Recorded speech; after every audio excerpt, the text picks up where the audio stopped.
কুমিল্লা বেঠেলপাড়াতে এই ঠাডাপুরিয়া পাঁচজন মানুষ, একজন মারা গেছে রবিশ্রী ত্রিপুরা এবং আরও 4 জন আছে নাইজোরা দাল্লং আর দাবারুং ত্রিপুরা আর বিপ্লব চাকমা আর দয়ামোহন ত্রিপুরা।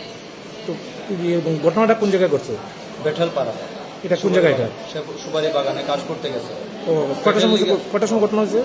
10টা-11টার সময় বৃষ্টি হয়েছে, বৃষ্টি হওয়ার পরে তারা এরকম ঘটনা ঘটছে। কে মারা গেছে? রবিশ্রী ত্রিপুরা একজন। হয় একজন। আর কৈলাসরে কয়জন আছে? কৈলাসর হাসপাতালে, জেলা হাসপাতালে? হয় কৈলাসর জেলা হাসপাতালে 2 জন আছে। কে কে? দাবারুং ত্রিপুরা খুব সিরিয়াস আছে আর নাইজওয়ালা এর চেয়ে বেশি সিরিয়াস। আর মাছমারা পিএসসিতে কয়জন আছে? মাছপাড়া পিএইচে আছে 2 জন, একজন নাম হয়েছে দয়ামোহন ত্রিপুরা আর একজন নাম হয়েছে বিপ্লব চাকমা। কি চাইতেছেন আপনারা?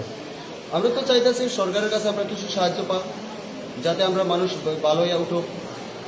এখন পর্যন্ত কোনো ধরনের পরিষেবা পাইতেছেন বা সব ধরনের? আমরা কোনো সরকার তরফ থেকে, কোনো মানুষের তরফ থেকে, যে কোনো তরফ থেকে আমরা কিছু সাহায্য পাইতেছি না আর কিছু হইতেছে না।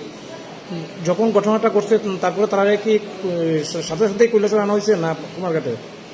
তারা যখন ঘটনাটা ঘটছে নিজের প্রাইভেট গাড়ি লিয়া, নিজের গ্রামবাসীদের গাড়ি লিয়া কুমারঘাট হসপিটালে আনছে।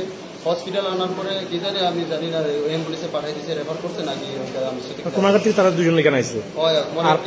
মাছমারাতে 2 জন আছে। হ্যাঁ, মাছপাড়াতে 2 জন আছে। এটা মাছপাড়া থেকে প্রায় 12টা 5-10 মিনিটে মাছপাড়ার থেকে অ্যাম্বুলেন্স ফায়ার সার্ভিস থেকে গেছে না বেসারতল থেকে গেছে, এটা আমি জানি না। এখন তো প্রায় সন্ধ্যা 7:30-8টা বাজে, এখন পর্যন্ত কোনো ধরনের সুবিধা পাইছেন না? না, কোনো সরকার আয়া দিচ্ছে না, কোনো হাসপাতাল থেকে কোনো কিছু করা হয়েছে না। ইঞ্জেকশন মারছে এইটি খালি, মানে স্যালাইন দিয়েছে খালি এইটুকু। এছাড়া কোনো ধরনের সুবিধা পাওয়া না যায় না না।